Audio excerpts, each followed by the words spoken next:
So many of us look at things like self-sabotage as something very obvious, right? Like somebody is outwardly doing something and everybody else is standing around going, oh, but that's not really self-sabotage. I mean, it is, but for most of us, when it comes to self-sabotage, it's a lot more subtle than that. It isn't just your attitude, it's what drives your attitude. A lot of us are not aware of half of the stuff we say and do. We think we are, but there is about, I think it's 90,000 thoughts you can have in a day, and most of them are on repeat, day after day, same thoughts, different day. And a lot of these, unfortunately, stem from childhood conditioning. If you had any trauma, overprotective parents, guess what? You probably got some funk going on that is basically stuck on repeat. And so for those of us who self-sabotage, it can be things like trying to be perfect. It can be people-pleasing. It can be taking on too many things, being a workaholic, right? And it goes on from there as far as how you will stop yourself from doing something that can actually help you. As an example, let's say you're in sales and it just feels horrible to reach out through email or LinkedIn or wherever. It just feels horrible. It feels like, God, I don't want to do that. Or maybe you don't want to contact somebody you know and ask them for a referral or something that's going to give you a feeling of dread, okay? So you want to check the feeling of dread.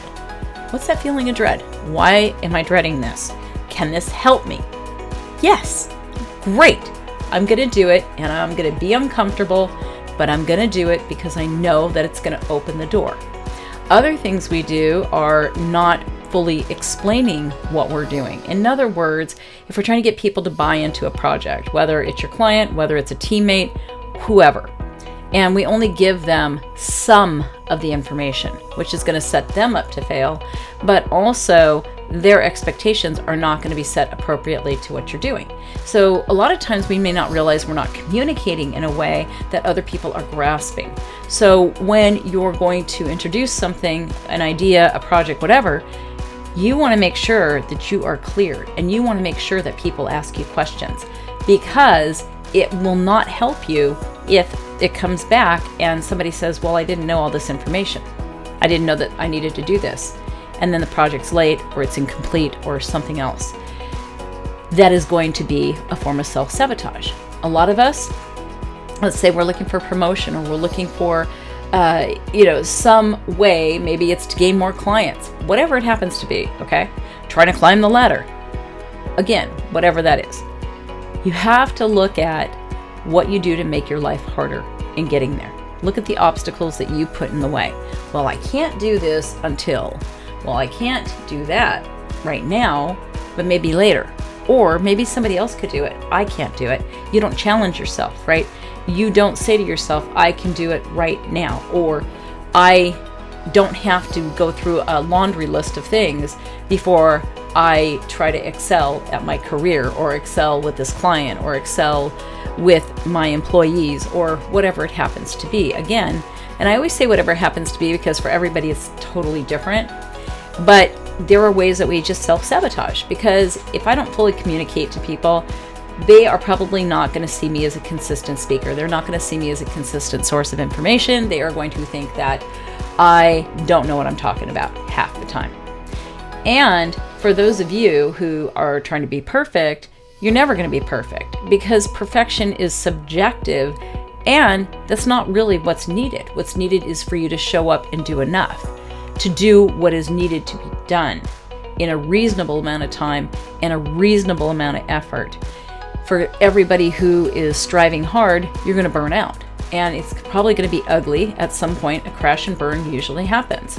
Whether it is something physical, like a heart attack, stroke, you have a mental meltdown, whatever it happens to be. You're not a machine, you're a human being. And if you really want to be successful, and perhaps you already are successful, but you want to feel successful, like you get up in the morning and you have a sense of confidence and you feel great, and it's not because of your accomplishments, then you need to look at the things you do to hold you back and all the underlying ways that you put things to trip over in your way.